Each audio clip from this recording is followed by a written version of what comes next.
betako di imana mitiyo ng jalusani naranagin ang kunis si Jabal Apaani tabunto ko ejati amesiyoni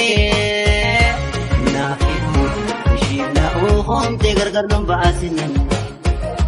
nafiho bishina uhom tigargar ng baasinan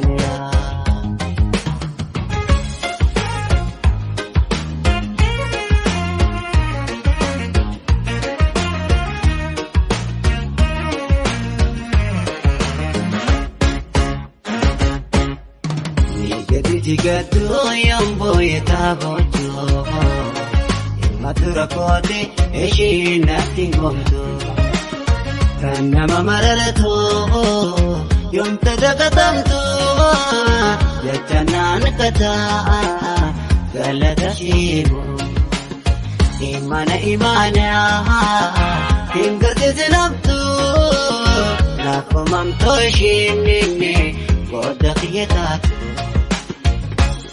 Jamchiya yomu adluda kulko yomu kapna bukhara sora onne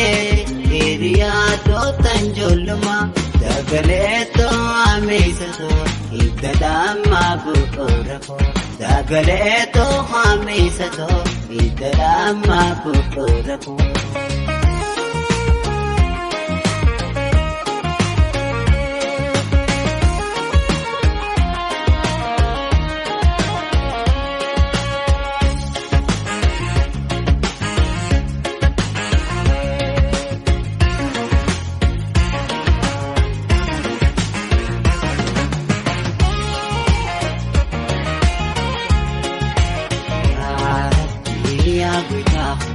di mana mitiyo ng jalusani naranagin ang kunis si Jabal Apaani